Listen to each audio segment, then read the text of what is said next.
My name is Jay Sugarman, and I want to welcome you to Innovation Showcase.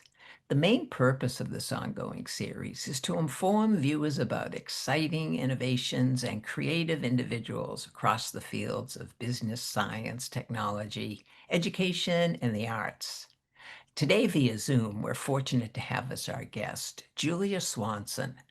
Julia is a highly accomplished multidisciplinary artist, multimedia producer, award-winning photographer, and the creative director behind the Art Walk Project, a series of vibrant, self-guided micro tours spotlighting public art throughout Greater Boston, Cambridge, and New Bedford. Each walk includes a beautifully designed map and a curated list of murals, sculptures, installations, information on artists and galleries. During the program, we're finding out why and how the Art Walk project came about.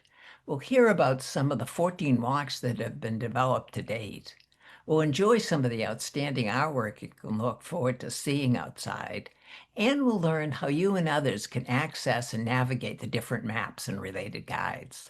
Let's start by meeting Julia and then finding out all about the Art Walk project. Welcome, Julia. So delighted you're able to be here again.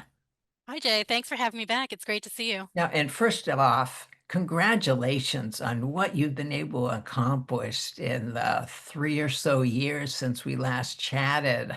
I know you've more than doubled the art walks and have just become such a respected voice in the art community, contributing to the Culture Hour on WGBH and just so many other ways. A real tribute to you and the quality that you've done and been respected through the Art Walk project. With that said, before we jump right to that, I think it would be of interest if you want to add briefly any more about your background, artistic interests, professional. Well, thank you. It was a very lovely introduction. Um, my background is I've been an artist since I was a little kid. I was always really interested in art, really interested in museums, really interested in, just kind of exploring and being outside and just wandering around.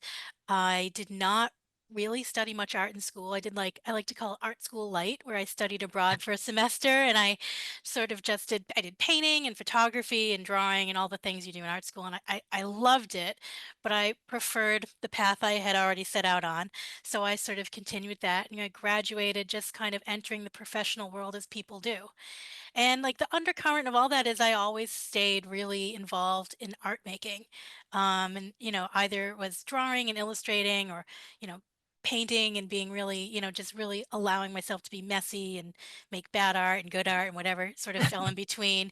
And photography became a real passion of mine, even more so as I got older and I went to photography school and I really grew and evolved in photography school in ways I hadn't anticipated, which led me to digital art. And digital art has kind of been a mainstay Mhm. in my life since my early mid 20s, I guess.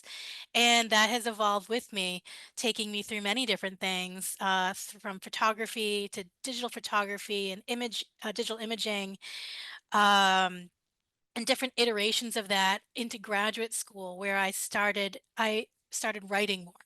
And I went to graduate school for journalism. And through that, I really kind of allowed myself to just expand beyond this idea of art as just, okay, so, it doesn't have to be one thing. It could be anything. And it can be anything as long as I can imagine it and I can sort of figure out a way to do it. Mhm. And I began working in multimedia. And multimedia for me was a lot of blogging, combining words and pictures, images, video, audio, graphics. I started learning how to do graphics. And that really evolved into a blog that I came out of graduate school with, where I was exploring these underground arts. And I call it underground arts. It was kind of like the old Phoenix style kind of arts that you always saw there, which are always sort of like edgy and cool. And I was Mhm. maybe not quite as edgy and cool, but I did what I could do. And I did that for about 5 years, and I was real serious about it, and it did really, really well. I grew a really significant readership around kind of the world, and I had a good time exploring all these different things in Boston that I really didn't know existed. Um, stopped that after about 5 years. I worked a bit. It was that kind of where you're always sort of trying to balance creative and like your creative interests and your artistic goals with your professional goals and your need to like, pay for your living, pay for all the things you got to cover. And when COVID hit, I, you know, furloughed like the rest of the country. And I kind of just spun my wheels for a little while, waiting to see what would happen, waiting to see if we would emerge quickly or, what the deal would be. And as that all sort of happened, you just get restless. You come through winter, you enter spring, and everybody just wants to be outside. And I wanted to be outside too. And so I ended up deciding, well, I'm not going to just sit in my house anymore. I'm gonna head back into the city, which is where I first kind of started this sort of walking around to find public art. And there was, we couldn't really go to museums easily. We couldn't go sit in coffee shops without there being issue. And there was Mhm. so much I wanted to do, and I just like missed it. I just felt so cut off. So I thought, all right, well, I'll go check out my old neighborhood. I'll go. Maybe I'll bring a sketchbook or a camera or something, and maybe I'll be inspired to make something when I get home or whatever. I don't know what my thought process was in too much detail anymore. But what ended up happening was I had this like wonderful sort of refreshing day out. And I kind of just thought, oh my God, this is if I enjoy this, other people will. And so I took this home, I put it back on the blog that was still up and running at the time, and it got like a surprisingly good amount of interest. I hadn't really posted on it for a long time. I just kind of had only one place to put things. And in the back of my head, I thought, well, if I mean this works in one place, if people are already kind of into this, then maybe they'll be into it in other places. And from there, it kind of evolved, and it sort of brought all of those creative experiences I had, all those professional skills I had developed, all of that schooling I had. It sort of enveloped it all in this one, little under this umbrella, and I was able to kind of pull all that forward, and it sort of landed me right at the beginning of the Art Walk project. Terrific, terrific. We're gonna jump ahead to a couple of your more recent creations, and through that, I think get a sense of how it's evolved over the years.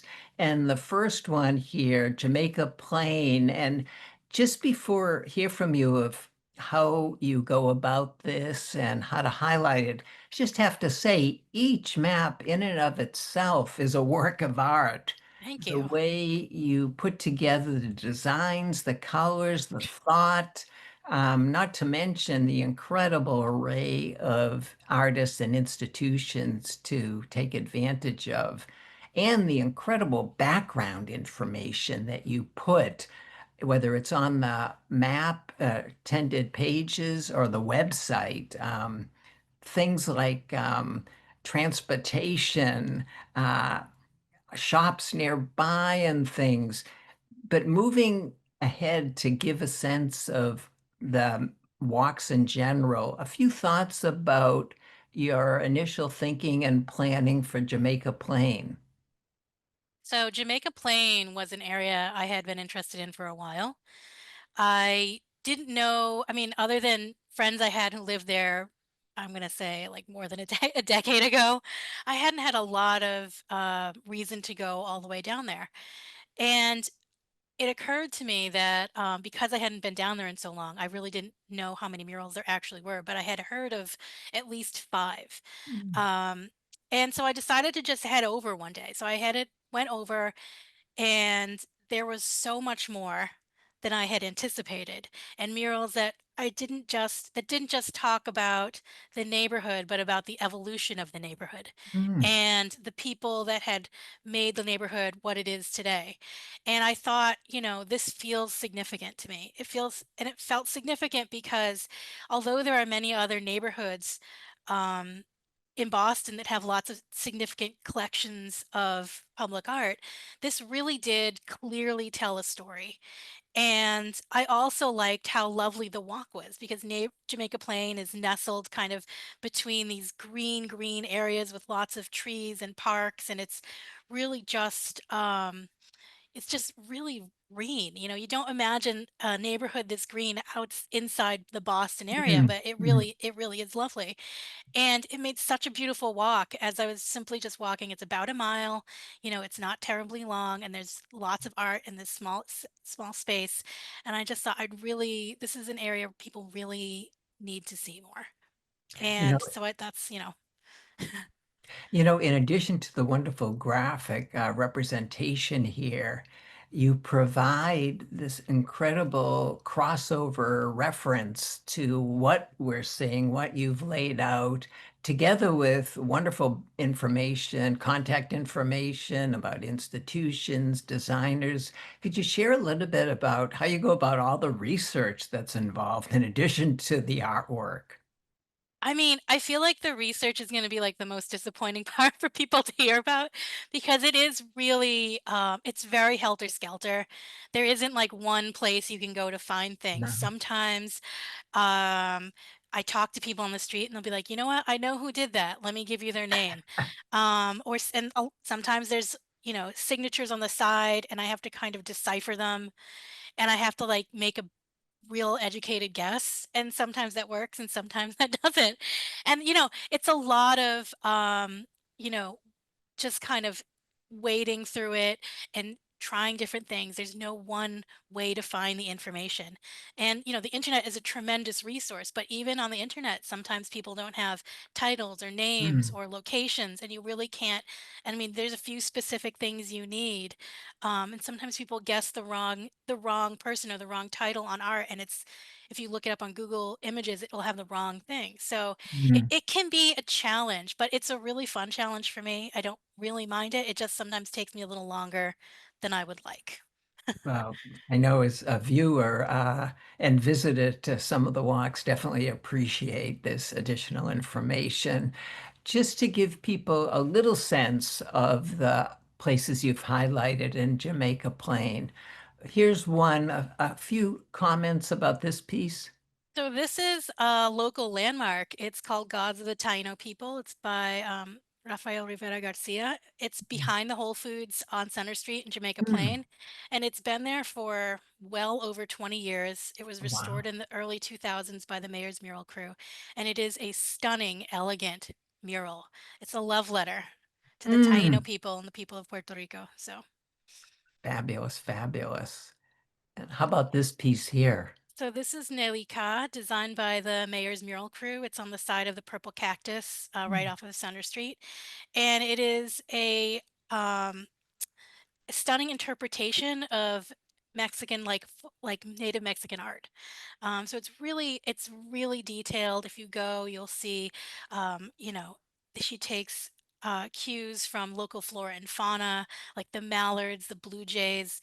There's also the beautiful Mexican mask that is sort of framing the windows on the side. And it is really just this wild, beautiful, surreal pop of color. Oh, stunning color, stunning. And one more from Jamaica Plain before we move on. Oh, so this is You Are Love, Eres Amado by Alex Cook, and this is one of a series of many. And it was part of this project the artist started to show people that they're seen, and to tell them that they are loved, they are valued, they are important, they are a part of society. And it's one of the few bilingual murals. So we have it in English on the left and Spanish on the right. And there are always these beautiful graphic, multicolored phrases. And it really is touching. You can just drive by it and you do feel just the love and the warmth sort of coming off of it as you Mm, see it walking by or on the bus or wonderful, whatever. wonderful. Another rather recent one that you've created in New Bedford, and this is really stepping out, or as I think you referenced, going on the road. Yeah. Beyond the greater Boston, Cambridge area. How did New Bedford come about as a destination and a little bit about the creation about this outstanding artwork? So I had seen last year on social media, I think it was last year, that they installed the plastic rooster right on. next to the YMCA in downtown. And I don't know, something about it, I was like, I have to go. I have to go see that. I had been keeping an eye on New Bedford with just this idea that I would end up there at some point and I would go check out all of this public art I had seen installed. But it was really that plastic rooster that I had just had to go, you know. So I headed down, actually, it was for my birthday. And we went down and we walked around just sort of exploring. And we all were just so taken by the city. I mean, just the vibe of it, the amount of art there, the fact that they have all these museums, and it's also this beautifully historic, has this beautifully historic downtown district, and then it has a seaport of its own, which is just this working seaport, and it just has also has art there, and then there's nice restaurants. It just felt it was a very different vibe. The art said something different. It all kind of was all part of the same story, just different aspects of it. Um, so we left with this wonderful sort of feeling of like, wow, we just sort of really experienced something nice. Mm. And I thought, well, that was really special. I'm going to have to go back. So I did. A few months later, I headed back. And I actually met with a woman from Dartmouth who was delightful, and she was so generous with her time. She gave us a whole bunch of time and walked us through the Dartmouth installations and added to this like layer of knowledge and interest that I had been developing in the community. Um, and so after the third time I went down, I was like, you know, I wasn't sure where I wanted to go with this new information I had, but I had in the back of my head all last year and that the art walk project, I wanted it to go on the road. I wanted to see Mm. if I could do that and see if I could take it someplace. And so after that third time, I thought, well, it's got to be New Bedford. You know, it has Yeah. to be. It's been this thing. I keep going back. I keep just being blown away by the new things I discover and the new art that goes up and their goals and all of the things. And so that was kind of it. So I started just sort of noodling around with like the idea of like the geographic, where should I do this? Like where should I focus, and you know, how much art, and what would I want a map to actually look like? A lot of the maps I take ideas from the areas that they're in. So Jamaica Plain, I loved how like verdant the area is. And I wanted the idea of the background to both Mm. reflect that sort of like the Latin influence of the area. So with different multicolors that were not really Boston colors, but Mm. also with these almost frond-like pieces that overlap, sort of like the canopy of trees. But this felt a little different. And because New Bedford is actually much bigger than you think it is, or than I thought it was, I really was like, okay, well, I have to restrict myself to an area, which meant that I had to restrict myself to the design a little bit as well. So I ended up with a design that I both hand painted part of it and I digitally painted part of it.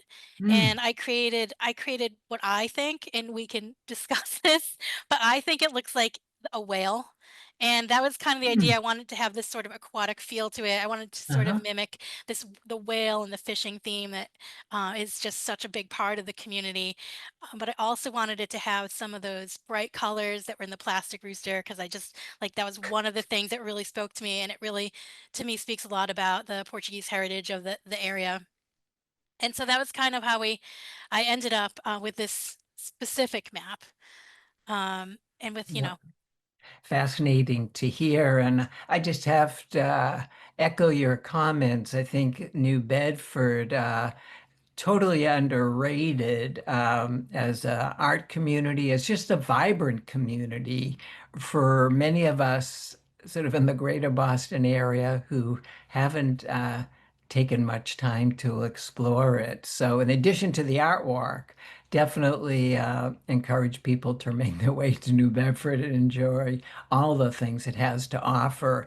And as with every walk, again, a wonderful documentation to give us an orientation of what we're seeing, some of the artists who have been involved, just such a rich array. And that's the other thing you do so well is the diversity that you include in the artworks, the types of artists, the mediums, just terrific. And we're going to hear just a few words about a couple of the pieces people can enjoy in New Bedford. This may be the signature piece to some degree, given the history. Could you share a little bit about what we're enjoying here? So this is about Frederick Douglass, and this is a incredible piece, and it is incredibly detailed. You need to spend a few minutes taking in the history of what it shows you as you sort of walk down it. It is over like next to they have like the courthouse right in downtown. It's over next to the courthouse. Um, and it is amazing. Was amazing to learn how much abolitionist history was actually part of New Bedford's history, and so this was really mind blowing. And we all kind of took it in, and were just sort of blown away because we all know about Frederick Douglass, but we just didn't know that he was a part of New Bedford's past and how much that continues on today. Um, so yeah, it's beautiful, the details, the chains, the whales, the people from contemporary history combined with elements of the past. It really is, I hope it's there forever. No, it's terrific, terrific. And this piece coming forward relates to a recent undertaking by the incredible group you mentioned, Datma, called Threshold here. So this is incredible. It's much bigger than it looks, I will say. I'm not showing its size accurately in the photo, but there's two sides to it. So you can actually walk up to it and you can engage with it. And it is a stunning piece that really gives you a lot of thought about your place. Like, and I'm sure there's many other things you can take away from it, but I really sort of thought about, my place and where I've come from and where I'm going, where I belong.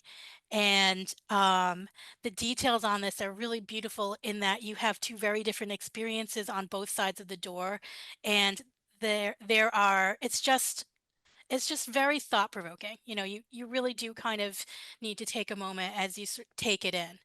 Um, I think this piece is actually coming down relatively soon, but it's been up for a few years, and it is a standout piece. Datma did a lovely job bringing it in.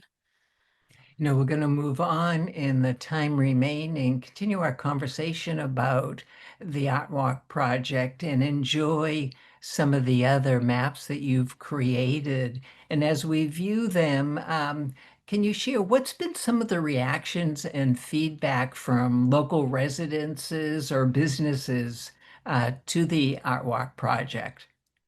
Overwhelmingly positive. I get a lot of emails from people like alerting me to other art in other areas, Hmm. things I haven't seen yet. Because I mean, I'm just one person, so I can't, be everywhere at once. Um, a lot of artists reach out and they'll tell me where their art is, which is amazing because one of the hardest parts about this is actually locating the art, especially if people are from out of town and they don't know exactly where they are or they didn't think to geolocate their pieces. So that's always tremendous. And I get just a lot of feedback, people asking questions. When I'll put out the next one, if I've talked to so and so, do you think that you'd be interested in this? And I really appreciate all of that, and I love hearing from people because it really does help. I don't know, sometimes I just miss things as I walk around. I'm taking in a lot of art and locations and all of this information all at once, and you do occasionally miss things. So it is really nice when people reach out. People are very genuine and generous when I meet them on the street. I actually have had more and more encounters with people as time has gone on because, of course, I started during COVID, so I encountered nobody initially. But just meeting artists as they install who are able to take a few minutes and just say hi and we chit chat, or meeting people on the street who are part of the neighborhood who've been either longtime residents or just moved there and who have questions about what I'm up to and are just like thrilled that there's something else that they can download and do. Um, because I do find that people like the aspect of the art walks that it takes them off of their devices, where they can download and print it out and just not be checking their texts or messages or emails or whatever. And I think that that's kind of one of the most popular aspects of it. Um, I mean, maybe Could not, but that's what people have told me. No, I think it is, and that was going to be my next question. Can you share a little bit more about that aspect? and just other information on your website. About the The or downloadable, the PDFs that people can get. so each map is available as a packet with the map and the full list of art as a PDF, and it's a digital download, and so you download it and print it out, and they're $5 each. Um, and many people like to just use it on the website, and they use the maps as a reference point as they're walking around quick. But a lot of people really do like having that physical map. They can draw circles around things that they've found, or they can sort of use it to reference, use it in conjunction with the GPS or an app where they can use it kind of to reference one to the other. And I kind of like touring that way with the physical map. So I thought if I like it, then I can make it available both ways and people can just take their pick. What do you hope people walk away with after completing one of the tours? I guess I always hope that people would come away from the tours with a new way to see an old neighborhood, Mm. and perhaps with a better understanding of the people that live there and the community that's thrived over a long period of time. I think sometimes we forget that, just because you see it every day, it doesn't mean everybody has been seeing it every day. And it doesn't Mm. mean that it can't impact you if you see something and look at it and really look at it for the first time. And sometimes that changes the way you see something. No, Sometimes I we don't think, care, but and no, I think it's a good point too that you made with the Frederick Douglass mural. So much into it, and I think especially if we even see it often, we just take things for granted. The way we look at art and art museum for 15 seconds, and there's so much more there, and that's one of the benefits that you provide in the different maps and the whole package that you've put together. As we come to the end, Julia, looking ahead, what are some of your current plans, upcoming and maybe into the future with regard to the Art Walk project? um well, I would like to continue this theme of like on the road. Maybe not like everyone, but maybe do like one a year or two a year and see how that goes. I do have another art walk planned for Boston this year. I'm not going to say where. I like to surprise people, keep them on their toes. And I have a bunch of partnerships I've been working on, so I'm really excited to get those rolling so I can announce those, and those will come a little bit later in the summer. With the first one, I think being in early August with the Triennial, so we'll be part of their family. I think it's Ah, family. I have it written down somewhere. It's like a family activity day over in by the USS Constitution. Um, and one of the big things for me was actually tours, like in real life tours. And I've been oh. asked and asked and asked about this, and I wasn't really sure how I wanted to make this happen. And it's just sort of slowly rolling forward, and we're getting there and we're getting there, and it will happen. We're going to start seeing some of those later this year. So Oh, it's very very cool. Yeah. exciting. Oh, well, again, just as I started, congratulations Thank you. on what you started just a few years ago now, and the steamrolling it's taken, the positive developments, the way it's been embraced by any number of individuals. And now with these other opportunities, it's great to see more things that we can look forward to. So, Yeah. Thank continued you.